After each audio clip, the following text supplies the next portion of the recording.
Well, the heat wave continues, Watson. According to the latest weather report, there's no sign of it abating. Well, I suppose after such a cruel winter, one should be grateful. It can't last indefinitely. Look here, Holmes.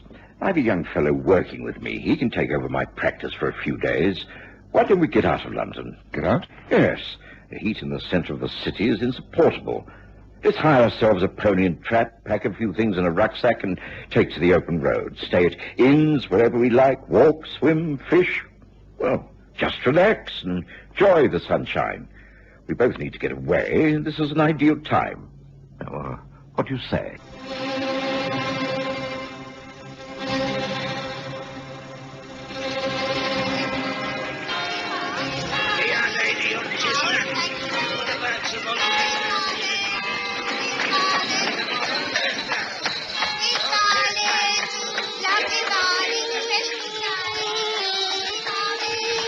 We present the Stories of Sherlock Holmes.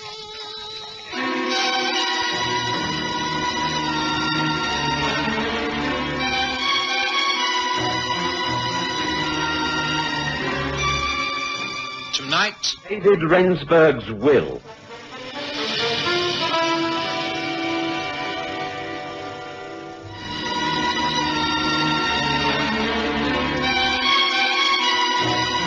Summer of 1886 was indeed one to remember. It was one of the hottest, driest times ever recorded for the month of May, and London sweltered. None of us was accustomed to such heat. While most of my patients continued to improve, a great number were suffering from heat fatigue.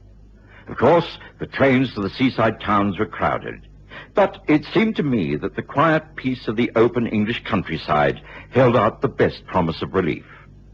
Sherlock Holmes loved London. In fact, I don't think he was really happy anywhere else. But he saw the sense of my argument and agreed to my suggestion.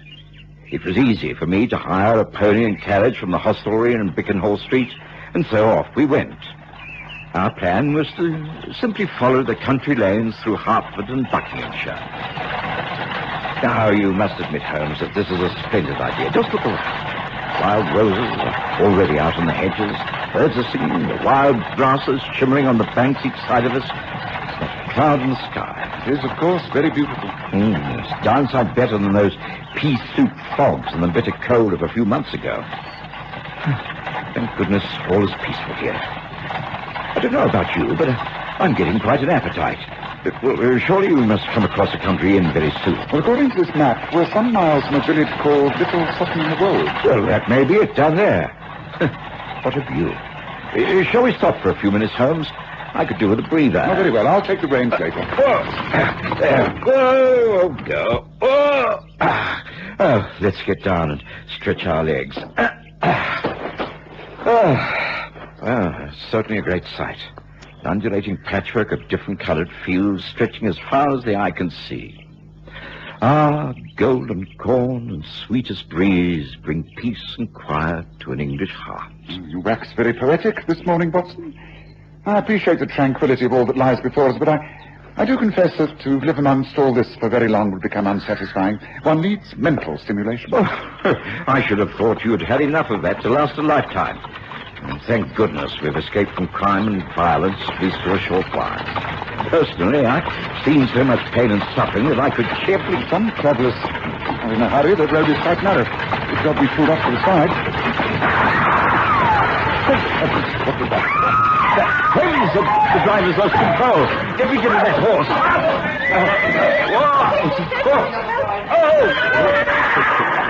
I saw the horse rear up, the carriage about to topple over. The driver lost the reins, and unless the animal was controlled, I knew there'd be a dreadful disaster. Instinctively, and almost without thinking, I threw myself forward, grabbing at the horse's head. Found the bridle, hung on. My weight slowed him down. I was conscious of being dragged forward. There was a pain in my shoulder. My arms seemed to be wrenched out of their sockets. Suddenly, I felt a searing stab of agony. Mercifully, all went dark and silent. How is he, Doctor? He'll be all right. He's broken a few ribs. I don't like the look of those bruises. But if you ask me, he's been extremely lucky. Should he be taken to hospital? Oh, no. He's a very strong man. Let him lie here in this comfortable room at the Dappled Duck. You have no immediate plans? No, we were taking a country tour with no definite plans. As long as he's comfortable and in no danger. Oh, no. He's a medical man himself, I understand. Yes, that's right. Then he will know what attitude to take when he becomes himself again. Just leave him. Let nature take its course. I'll be in the village if you need me at all. Good day to you, Mr. Holmes. Good day to you, Doctor. I'll show you out. I was conscious of what Holmes and the doctor were saying, and strangely enough, in spite of the aches and pains, I felt quite peaceful. I may have been given some form of opiate. I can only remember feeling quite at ease, knowing that Holmes would take good care of me. Come in. Oh, excuse me. You are Mr. Sherlock Holmes? That is correct. My name's Mary Cook. I've come here to inquire into the condition of your friend who so gallantly rescued us this morning. My mistress and I were in the carriage that nearly overturned. I'd been sent from Rensburg Manor to convey our grateful thanks. My friend and colleague, Dr. Watson, is suffering from a few injuries, but I'm assured that he'll make a speedy recovery. Please, won't you sit down and discuss this whole matter? We were parked at the roadside when we heard a shot, and your horse was frightened into bolting. Can you tell me who was in the carriage at that time? Just myself and my mistress, Miss Reva Lowe. Oh, it's all very distressing. You see, Miss Lowe and I have only just arrived in this country from South Africa. We were on our way to Rensburg Manor. My mistress is an heiress and has been left the manor and all the estates in her uncle's will. Oh, what a dreadful welcome. Are you sure that Dr. Watson's all right? Oh, yes, he's a very tough fellow. He'll pull through soon enough. Has anyone inquired into the shooting incident? Why, no, I assumed it was someone shooting in the woods. Oh, what an unfortunate incident. Yes. Particularly as the bullet from the gun ricocheted off the rocks on the bank where we were standing. I don't wish to add to your anxieties, Miss Cook, but I have the distinct impression that the shot was deliberately fired at either your carriage or ours. Oh, but surely that cannot be. As you are strangers to this country, it would be unlikely that you should be the target of such an attack, and so... You mean someone aimed at you? It is quite possible. I am a man with few friends, but many enemies. Please do not distress yourself on my account.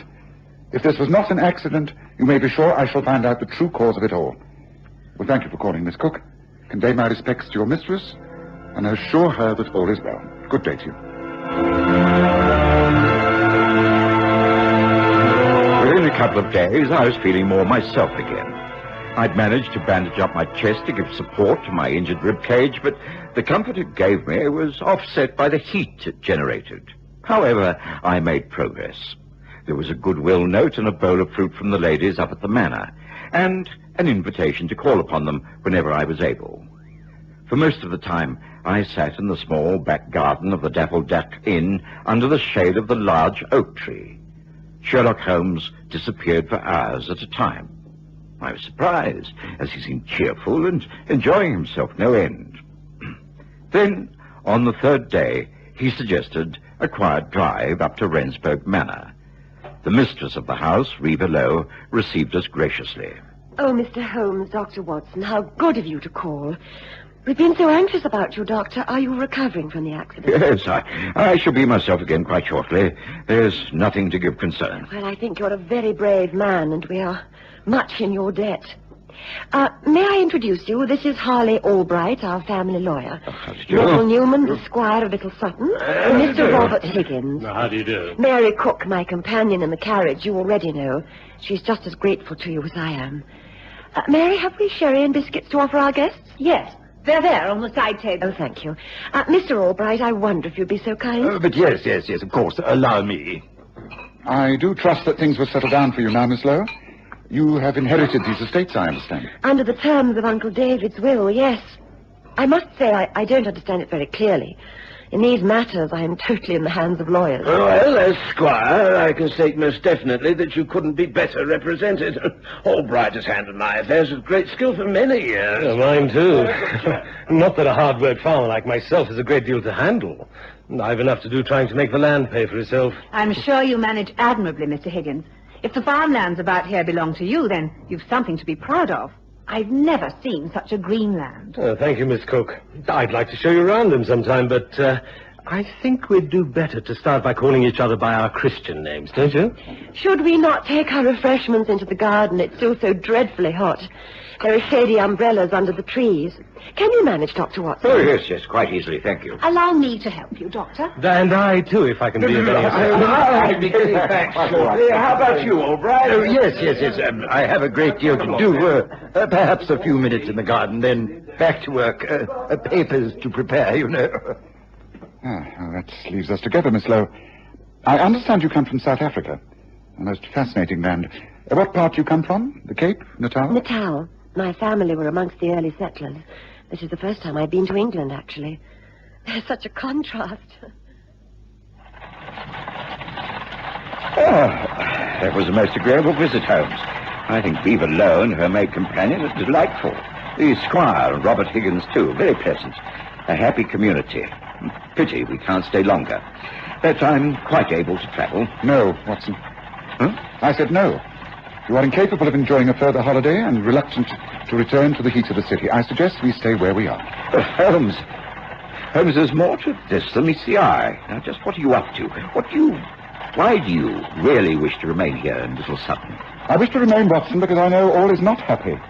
If I stay, I may put a stop to a miscarriage of justice. I may be able to prevent a murder. I looked at Holmes in sheer amazement. I knew that he longed for the excitement of the city and his routine of continual investigation, but surely, here in the peace of the countryside, he had to be mistaken. But he was quite serious. Oh, yes, I am quite serious. This isn't daydreaming on my part. You see, I've been wondering about that accident. It was caused by a shot from the woods on the other side of the road. It might have been an accident, a poacher, a wild shot at a rabbit, something like that, but I don't think so. It was deliberately fired at that carriage. It could not have been meant for us. No one, not even Mrs. Hudson, knows we're here. While you've been lying down recovering, I've been making a few inquiries. Oh, you mean into the affairs at Rensburg Manor? Yes, I found that David Rensburg died under very strange circumstances. He was found dead after taking a jump whilst out riding one morning. He was alone and there were no witnesses. He was an expert horseman and had cleared that fence most days of his riding life. The horse was found grazing some mile away. Nothing wrong. It must have been an accident. Well, these things do happen. Why should it arouse your suspicion? Because he made a will. It was a most strange one. I cannot find out the conditions, but I think there's going to be some controversy within the next few days. I can spell danger, Watson. I'm a man who deals only in facts, not suspicions, but I smell danger. I had learned never to take Sherlock Holmes' views lightly. He was a man who rarely wasted time, and if he felt the need to stay on down at Little Sutton, then I was quite agreeable. In any case, I was still in great discomfort, and it was easier to convalesce on the countryside than back in the city. But it was some days later before Holmes' fears were confirmed. Miss Reva Lowe called at the inn, and it was in the early evening. I'm sorry to arrive like this, Mr. Holmes, but I took a chance on the fact that you might still be here. May I talk to you in confidence? By all means. Do take a seat. Thank you. I hardly know where to begin. Well, the fact is, since Mary and I arrived up at the manor, things have not been as trouble-free as I should have liked. To start with, the terms of my uncle's will are very strange.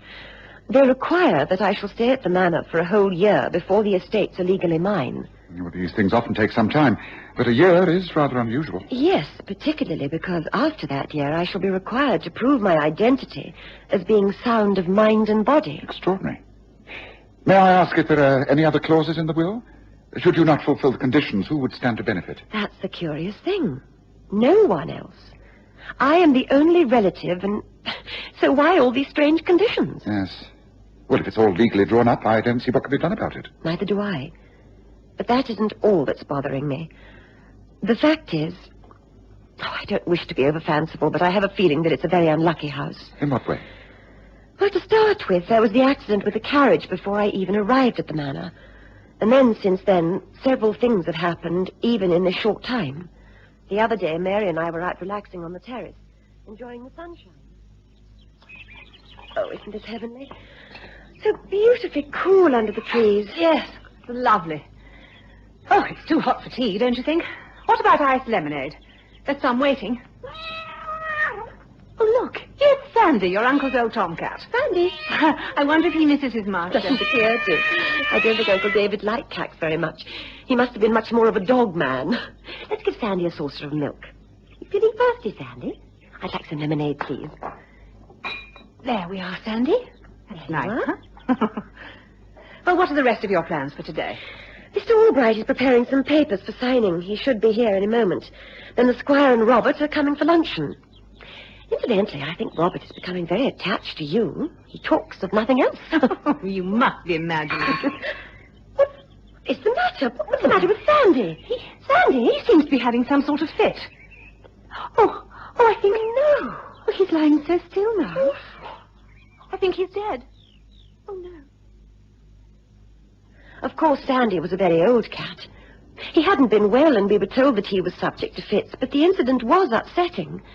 We naturally called the servants and retired into the house. The cat was dead and buried in a favorite spot in the garden. Well, I thought nothing more about the incident until noon today. It's been yet again another boiling hot day. Mary was about some duties in the house, and I borrowed her green and white parasol and stepped out into the garden. I wandered quietly across the lawns, returning to the house along the open terrace. I was happy, humming to myself, at peace with the world, when...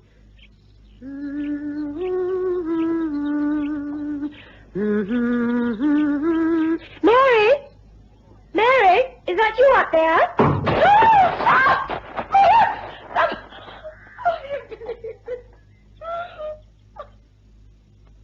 It was all over so quickly, Mr. Holmes.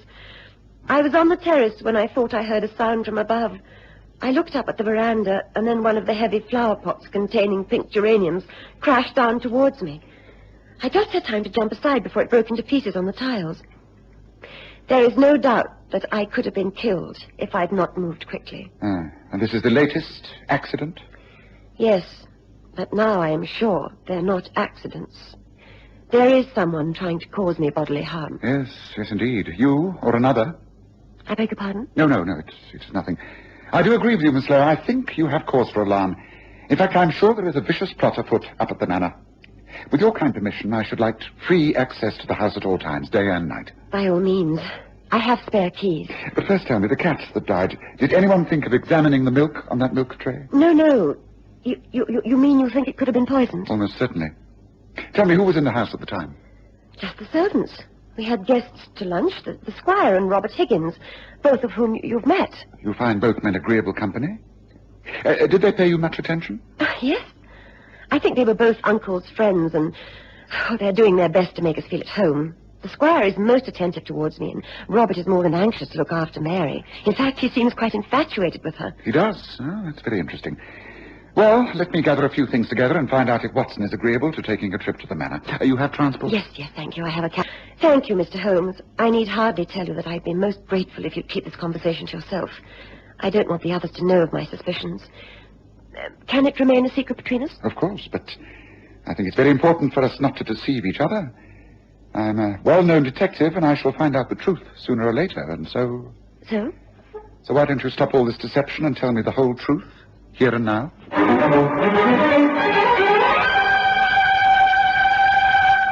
Of course, I agreed to accompany Holmes up to the manor. He didn't bother to explain the circumstances to me. Both he and Reva Lowe were silent for the whole journey. Then, to my surprise, we didn't drive the whole way. Holmes stopped the carriage just outside the grounds.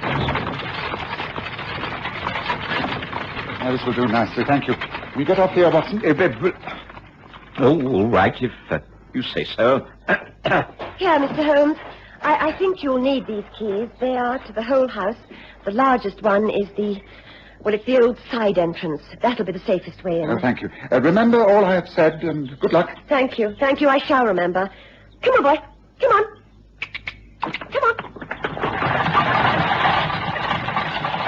Now, look here, Holmes. I'm accustomed to being kept in the dark about quite a lot, but I really must insist that you give me some information. How am I supposed to help if I don't know what's going on? All will be revealed to you shortly, Watson. The fact is that I was right. There is a murder planned. So far, a few attempts have been made under the cover of an accident, but those have all failed, and I have reason to think that there'll be a more serious attempt made this very night. Come, we have a long wait ahead of us. The lights were ablaze at the manor, flooding through the open windows and spreading across the lawns. It wasn't easy to approach the house without being seen. We dodged from shadowed tree to thick bush, and eventually stopped near the side of the house. We waited, hearing voices from within. I could tell that the squire, Robert Higgins, and Harley Albright were all present. It seemed to be hours before the guests departed. I'll call on you tomorrow, Mary. That's if I may. Well, yes, of course.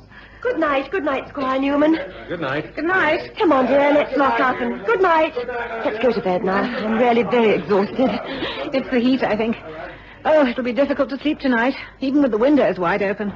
Oh, listen, thunder. Well, a good storm may break the heat. Come on, let's lock up. Oh, it was a most pleasant evening, don't you think? Come, Watson.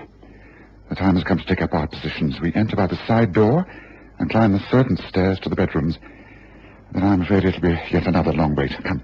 I followed Holmes, and we gained entrance to the house without being seen. To my surprise, Holmes chose to wait in the very small dressing room next to Mary Cook's bedroom. The two ladies retired, and we heard movements as they prepared for bed. Then followed hours of waiting while the storm grew and the welcome rain began. I began to become cramped and irritable. I fear the storm is not to our advantage, Watson. It could make all this a waste of time. Have we not been cooped up here for nothing? Oh, Holmes, I'm in agony. Listen. Someone is out in the corridor. I'm going to push this door open.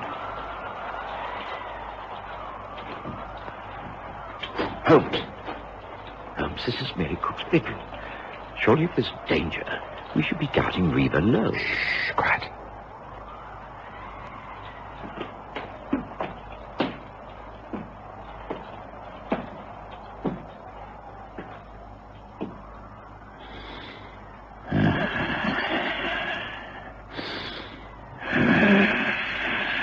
Now, Watson, get him. Right, get him quickly, Instantly, my cracked ribs and aches and pains were forgotten. I threw myself into the room. Mary Cook jumped from her bed, and Holmes and I grabbed at the man who loomed over her. He struggled manfully, but he was no match for the pair of us. Overpowered, with wrists tied behind his back, Harley Albright, the lawyer, glowered at us as Reva Lowe entered the room. Just what do you think this means, Mr. Holmes? It means that you will be facing a charge of attempted murder, Albright. Mary, are you all right? Yes, thank you, dear. And the game's up, Albright. I knew there was something wrong from the moment these ladies arrived in this place. Incidentally, I think I'd better explain, Watson. The two of them changed places. This is really Reva Lowe. And this lady who posed as the heiress is a hired protector. You are a brave woman. Thank you. It was a job. Reva approached me because she'd received a letter in South Africa from her uncle saying that he thought someone was trying to kill him. He was killed by Albright's loosening the girth of his saddle before he went jumping. Then when you arrived, he set about trying to kill again. Only he knew the switch had been made, and the person he wished to kill was known as Mary, not Reva. The parasol you borrowed made him think it was Mary underneath the veranda. And that's why we guarded this room tonight. Watson and I caught him red-handed. It had to be him. It couldn't be anyone else. You killed to cover up for all the money you've been swindling out of the estate, isn't that right, Albright? Oh, yes. There's no need to reply. You'll have plenty of opportunities for that at your trial.